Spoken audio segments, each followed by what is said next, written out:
Saturday Sunday में कभी कुछ घूमने का प्लान हो गया, कभी कुछ खाने का प्लान हो गया। हाँ। क्योंकि मुझे कुकिंग बहुत पसंद थी, खाना हाँ। भी मैं ठीक ठाक बना लेता।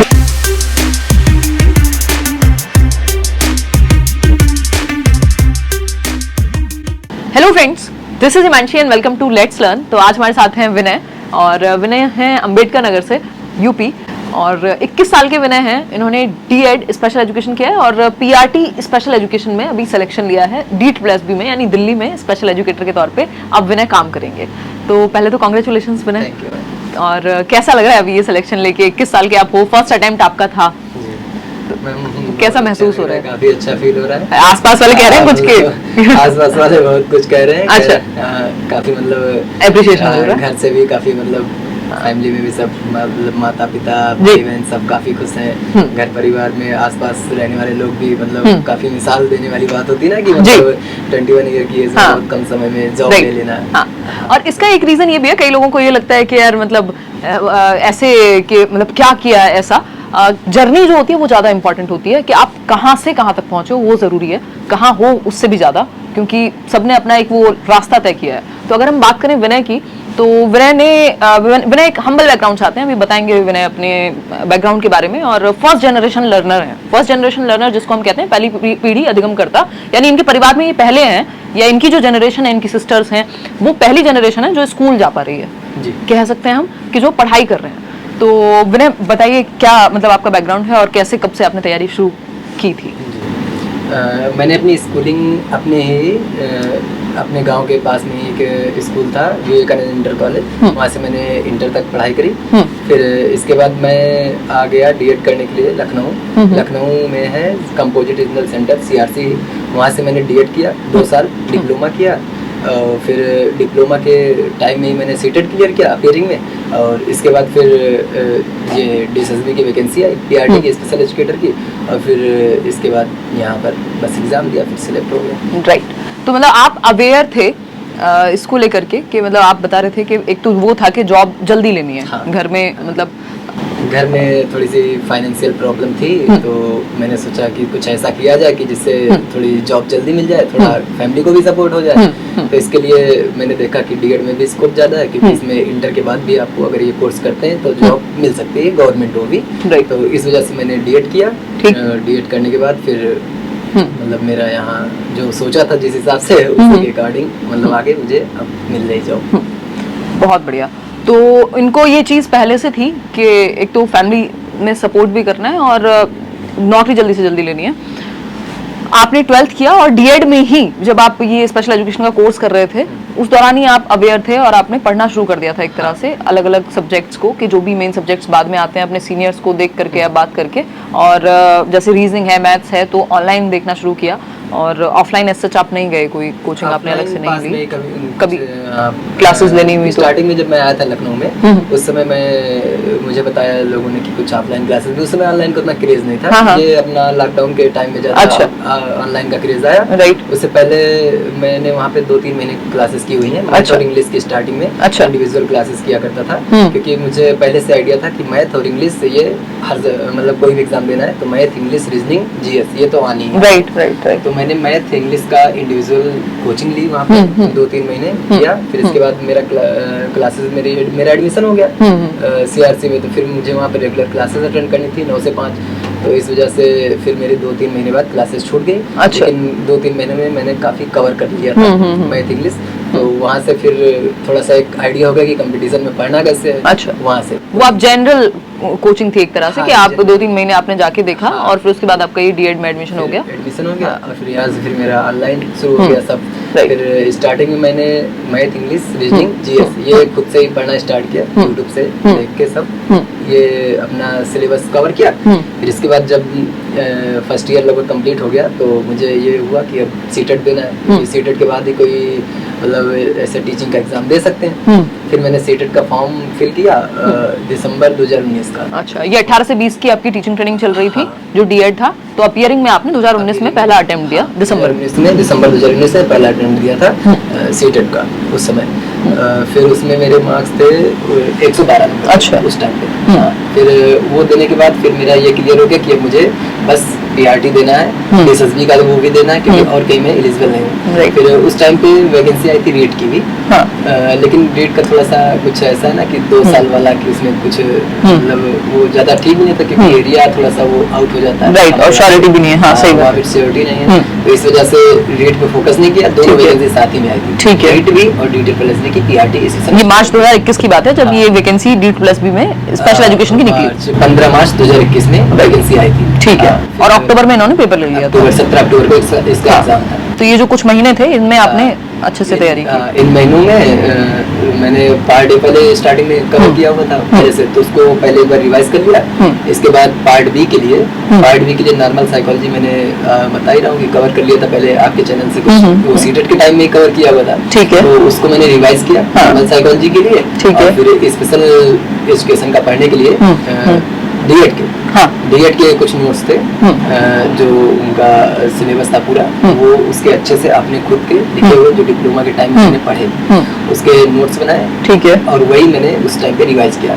ठीक है। क्योंकि इसमें स्पेशल एजुकेशन में कोई बहुत बड़ा सिलेबस नहीं है। ठीक है। मतलब इसमें आपको सारी जितने एक्ट आए थे शुरू से लेकर, जैसे RCI से शुरू किया, RCI हो गया, PWD हो गया, NTA हो गया, RPWD है, RTE है, सर्व शिक्षा अभियान, ये सब एक्ट वगैरह कवर करने थे। ठीक है। इसके बाद RPWD में डिसेबिलिटी कुछ 21 दी हुई है, उनको कवर करना था। इससे पहले एक इंडिया आया हुआ था, उसमें 4 डिसेबिलिटी दी हुई थी, उनको कवर करना था। और क्या प्रोविजन इस समय चल रहे हैं स्पेशल फील्ड में दिव्यांग बच्चों को लेकर, ऐसी सब चीजें बस कवर करनी। ठीक है। इनको मैंने कवर किया। ये लगभग जो सेकंड सेक्शन भी होता है इसमें PRT में, इसमें लगभग 50% नॉर्मल साइकोलॉजी थी और ऐसे 50 to 60% स्पेशल वाला भी पूछा हुआ था। ठीक है, तो मतलब हम ये कह सकते हैं कि जो 100 नंबर का पार्ट बी है आपका स्पेशल एजुकेशन में, उसमें 50% के करीब चाइल्ड डेवलपमेंट या नॉर्मल पेडागोजी जो सेक्शन होता है वो था, जो आपने मेरे थ्रू भी देखा या खुद से भी पढ़ाई की होगी, वो सीटेट के टाइम पे भी आपको हेल्प मिली उस चीज में। और 50% या 60% हम कह लें 50-55% के करीब आपका स्पेशल एजुकेशन वाला फील्ड था, जो आपने अपने डीएड जो डिप्लोमा में पढ़ा था उसके नोट्स वगैरह प्रिपेयर करके अच्छे से वो चीज आपको वहां काम आई, और साथ में आपने फिर प्रीवियस ईयर देखे। तो ये पार्ट बी की तैयारी थी। जिनको समझ में दिक्कत होती है या नहीं आता कि भाई कहाँ से पढ़े पार्ट बी का 100 नंबर, तो ये तरीका हो सकता है। और पार्ट ए की अगर हम बात करें, आपने अटेम्प्ट किए थे, अभी मेरी आपसे बात हो रही थी विनय से, तो इन्होंने बताया कि अटेम्प्ट किए थे 180-185 के करीब, और इनका जो स्कोर है वो 147, 147, मेरिट गई है 107 पे, तो यानी अच्छा स्कोर हम कह सकते हैं इसको, जिसमें नेगेटिव मार्किंग होती है 0.25 की। तो विनय, पार्ट ए की जब हम बात कर रहे हैं, तो पार्ट ए में कैसे कैसे अलग अलग सब्जेक्ट पे अगर हम बात करते हैं, अलग से कुछ खास किताबें तो आपने ली नहीं है या ली है? मैंने नहीं, बस मैथ का जो सिलेबस होता है, मैथ में देखिए सिलेबस सभी जगह लगभग वही सेम चलता है। अर्थमेटिक है, एडवांस से ज्यादा पूछे नहीं जाते हैं, 2-4 आते हैं, मेंसुरेशन से हो गया, ज्योमेट्री से हो गया, तो अर्थमेटिक पे ज्यादा फोकस किया, उसको कवर किया, फिर थोड़ा सा एडवांस देखा, और फिर मैथ हो गया ऐसे कवर। फिर रीजनिंग की कुछ क्लासेस ली, ऐसे देखा उसको यूट्यूब पे, फिर वहाँ से कवर हो गई, वहाँ से रीजनिंग कवर हो गई। और फिर इंग्लिश मेरा शुरू से भी इंग्लिश थोड़ा मतलब ठीक रहा, मेरा हाई स्कूल इंटर लेवल पर भी इंग्लिश काफी ठीक ठाक थे। वो हिंदी मीडियम में भी ग्रामर में तो मेहनत कर ही लेते हैं हम लोग, काफी मेहनत मैंने करी थी। हाई स्कूल में मेरे थे 100 में 97 मार्क्स। अच्छा, इंग्लिश में? अरे वाह, इंग्लिश में। तो इस वजह से इंग्लिश मेरी अच्छी थी, तो यहाँ मुझे काफी हेल्प हुई। कोचिंग में भी मुझे ज्यादा मेहनत नहीं करनी पड़ी इंग्लिश में, वो बेसिक्स अच्छा, वो बेसिक अच्छे थे, तो वो यहाँ पे काम आ गया। ठीक, फिर आया यहाँ जीएस में। जीएस का मैंने पिछले 3-4 महीने का जो भी DSSB पूछ रहा था, जो एग्जाम करवा रहा था, उस एग्जाम से मेरा मैंने देखा कहाँ से क्या क्या पूछ रहा है जीएस में, वो टॉपिक मैंने देखा और फिर वहाँ से थोड़ा सा पढ़ा। क्योंकि DSSB में ऐसा पूछता है जीएस कि अगर आपको आ रहा वो चाहेगा तो आप कर लेंगे, ठीक है, अगर वो नहीं चाहेगा तो आपके अगर 10-20 सही हो रहे हैं जीएस में, तो घबराने की बात नहीं, वो आपने बहुत कर लिया। अगर आपने किए हैं, कुछ याद है कितना अटेम्प्ट किया हुआ जीएस में? मैंने किया था 14 या 15 अटेम्प्ट किया। ओके, जीएस, क्योंकि जीएस उस समय मेरी काफी वीक थी, मैंने काफी बहुत ज्यादा नहीं, ये अच्छा खासा नंबर है। मैंने जितने भी लोगों के साथ भी डिस्कशन हुआ है, इंटरव्यूज हुए हैं, वो 10 से 12 ही वही बात है। बाकी इस फर्स्ट पार्ट में स्कोरिंग जो होता है हमारा, स्कोर करने के लिए हिंदी का सेक्शन होता है, उसमें अच्छे स्कोर हो सकते हैं, रीजनिंग में अच्छे स्कोर हो सकते हैं, इंग्लिश में अच्छा स्कोर किया जा सकता है। राइट, बचा मैथ आपके प्रिपरेशन के ऊपर। बिल्कुल सही बात है, वो एवरेज है या बहुत अच्छा है। वो अगर मैथ आपकी अच्छी है तो आप 17-18 तक सही कर सकते हैं। तो ये बाकी के जो 4 सब्जेक्ट्स हैं, इनके लिए क्या करियर विल पे वीडियो देखे या मतलब कैसे तैयार किया? इन चारों के लिए मैथ मैंने राकेश सर से बता ही रहा हूँ, अच्छा, राकेश सर से देखा था मैं, वहाँ से कवर किया मैथ। और फिर इंग्लिश जयदीप सर से देखी हुई थी, करियर पे सब मिलाकर देखा हुआ था जी। First part. मुझे लास्ट के टाइम में बस केवल रिवीजन करना था, क्योंकि मैंने ये सब जो पर डे में जो सब्जेक्ट हैं वो सब मैंने पहले से ही लगभग मेरे तैयार हो गए थे जब मैं बाहर आया था कंपटीशन में। ओके। क्योंकि मैंने बाहर डिप्लोमा में एडमिशन लेते टाइम ही मैं अवेयर था कि मुझे कंपटीशन में आना ही आना। राइट। तो वो आप तभी से अवेयर हैं? तभी से मुझे पता था कि मुझे मैथ कंपटीशन की पढ़नी ही पढ़नी है, इंग्लिश पढ़नी ही पढ़नी है, जीएस पढ़ना ही पढ़ना है, रीजनिंग पढ़ना ही पढ़ना है। राइट। तो मैं कुछ ना कुछ साइड में से पढ़ा करता था। चाहे वो आप कुछ महीने ऑफलाइन चले गए, फिर ऑनलाइन देख लिया, यूट्यूब देख लिया, करियर देख लिया, मतलब जो जहां से सही लगा आपको। मान लीजिए एक टॉपिक, जरूरी नहीं ना कोई टीचर अच्छा है तो सारे टॉपिक समझ आ जाए, कोई टॉपिक आपने दूसरी जगह से भी पढ़ा होगा, तो वो आपकी इंडिविजुअल मेहनत रही है उस चीज में। ऐसा नहीं हो सकता ना कोई भी स्पून फीडिंग करा दे। और क्योंकि आपके पास टाइम भी था, मतलब आपने शुरुआत से आप इस चीज को लेकर अवेयर थे, ऐसा नहीं था कि वो लास्ट 4 महीने में आपने तैयारी स्क्रैच से शुरू की है, वो आपके लिए रिवीजन का टाइम बन गया। बस हाँ, वो मैंने रिवाइज करने का टाइम मेरे लिए था, वो 4 महीने, उसमें मैंने अच्छे से पूरा सब कुछ रिवाइज किया, अच्छे से मॉक वगैरह भी दिए। मॉक में भी मेरे स्कोर अच्छे आ रहे थे। कितना आ रहा है? 140 143 अच्छा आ रहे थे। अरे हाँ, ठीक ठाक स्कोर आ रहे थे। तो फिर ऐसे ही मतलब लास्ट 4 मंथ में। और इस मॉक की वजह से आपको टाइम मैनेज करने में भी दिक्कत नहीं हुई, क्योंकि फर्स्ट अटेम्प्ट अगर देखा जाए तो एक अच्छा खासा स्कोर है 147, है ना? तो ये जर्नी रही। अगर हम बात करें ये जो 4-5 महीने आपने बताया कि आप लखनऊ में थे और आप पढ़ाई कर रहे थे, तो क्या रूटीन रहता था अगर किसी को करना हो या शेयर आपको करना हो, किसी को कुछ सीखने को मिले?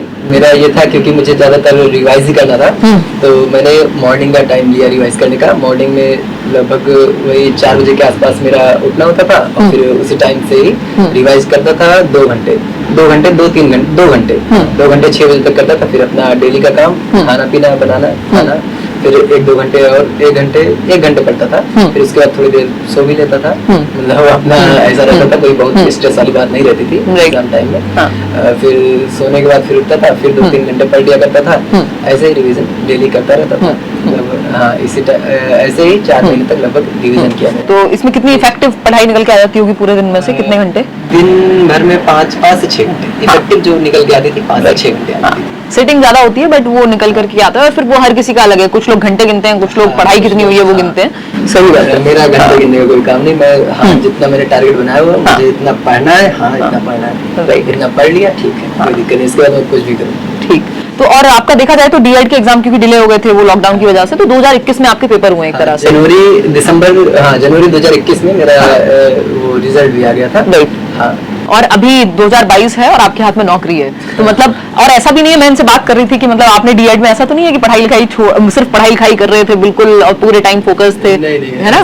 तो मौज मस्ती भी की है? मौज मस्ती। सैटरडे संडे हमारा सीआरसी ऑफ रहता था। अच्छा। सैटरडे संडे में कभी कुछ घूमने का प्लान हो गया, कभी कुछ खाने का प्लान हो गया, क्योंकि मुझे कुकिंग बहुत पसंद थी, खाना भी मैं ठीक ठाक बना लेता था। अच्छा। आमतौर पर दोस्तों की पार्टी होती और कुछ साइड काम करके साइड में और थोड़ा बहुत पैसा भी कमा लेते थे ताकि अपना खर्चा वर्चा चल जाए। बैलून डेकोरेशन का काम रहता था, तो उसमें मैं अच्छा थोड़ा बहुत। हाँ, तो मतलब वो काम को लेकर उन्होंने कोई ईगो नहीं रखी कि पढ़ाएंगे तो सिर्फ ट्यूशन ही पढ़ाएंगे या कुछ भी, मतलब साथ में जो करना हुआ, चाहे वो अपनी टीचिंग ट्रेनिंग में बच्चों के साथ डील करना था या फिर मान लो जैसे बताया बलून डेकोरेशन, जो कि जनरली लोग अपने काम को छोटा बड़ा करके देखते हैं, तो उनका मन था और वो उन्होंने साइड में हासिल किया एक तरह से।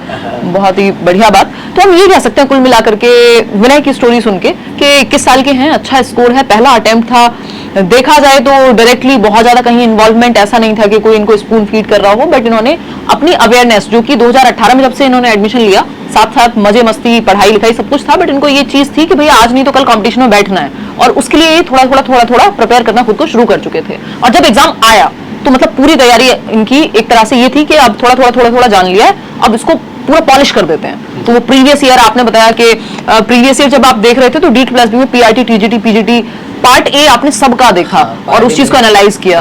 उस टाइम का जब एग्जाम मेरा होने वाला था 17 अक्टूबर को, उस टाइम से पहले पिछले 6 महीने का जितना भी एग्जाम हो रहा था हर मंथ में, उसकी पीडीएफ में डाउनलोड कर लेता था टेलीग्राम से, और वहां से फिर फर्स्ट पार्ट देख लेता था कि इस समय पैटर्न क्या चल रहा है DCME का, किस तरीके से वो पार्ट ए में पूछ रहा था, इससे मेरा पार्ट ए कवर हो गया।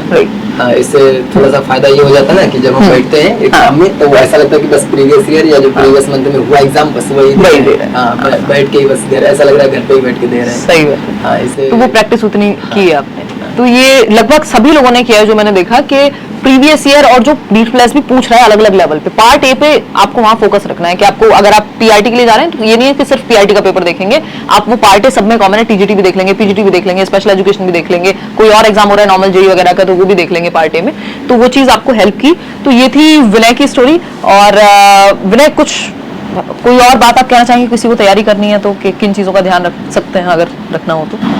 देखिए, अगर तैयारी करना है तो मतलब आप अगर स्पेशली पीआरटी स्पेशल एजुकेटर की तैयारी करना चाह रहे हैं तो मैं कहूँगा पहले आप अपने पार्ट डे पर फोकस करिए, थोड़ा सा स्ट्रांग बनाइए पार्ट डे का, क्योंकि स्कोर आपका पार्ट डे से ही होना है। पार्ट डे में पहले आप जहाँ तक हो सके तो मैथ इंग्लिश ये कवर करिए, क्योंकि ये थोड़ा सा टफ पूछता है। अगर इसमें आप स्कोर करते हैं तो हिंदी आप हिंदी स्कोरिंग होती है, हिंदी आप आराम से स्कोर कर सकते हो। इंग्लिश में मैथ इंग्लिश आप मेहनत करोगे, हिंदी से आपका थोड़ा मतलब हिंदी आसान पूछता है तो अच्छा हो जाएगा। और बचा आपका रीजनिंग में भी थोड़ा ध्यान देंगे तो स्कोर कुल मिलाकर अच्छा बनेगा पार्ट ए से। अब पार्ट बी बचा, पार्ट बी के लिए आप अपने जो भी डिप्लोमा आपने किया हुआ है, वैसे तो डीएड स्पेशल एजुकेशन ही लेता है, और कुछ मतलब अलग राज्यों में बीएसटीसी हो गया और वैसे इस तरह के चलते हैं कोर्स। तो ऐसे लोग इनके डिप्लोमा में जो भी सिलेबस था उस सिलेबस को बस अच्छे से एनालिसिस करना है, और फिर उसी के नोट्स बना के आप अगर प्रिपेयर करते हैं तो आपका पार्ट बी में जो स्पेशल वाला पोर्शन है वो कवर हो जाएगा। और जो नॉर्मल साइकोलॉजी है वो तो कॉमन होती है। सही बात है, वो आपने सीटेट में भी पढ़ी है एक तरह से? सीटेट में भी पढ़ी हुई है, वो आप कहीं से पढ़िए, कोई दिक्कत नहीं। ठीक, धन्यवाद, थैंक यू सो मच। और होपफुली आपको ये इंटरव्यू देख के हेल्प मिली होगी। अगर मिली है तो आप लाइक शेयर सब्सक्राइब कर सकते हैं, और कोई क्वेश्चन पूछना हो तो आप कमेंट सेक्शन में कमेंट कर सकते हैं। विनय भी कोशिश करेंगे आपका रिप्लाई करने का। Thank you.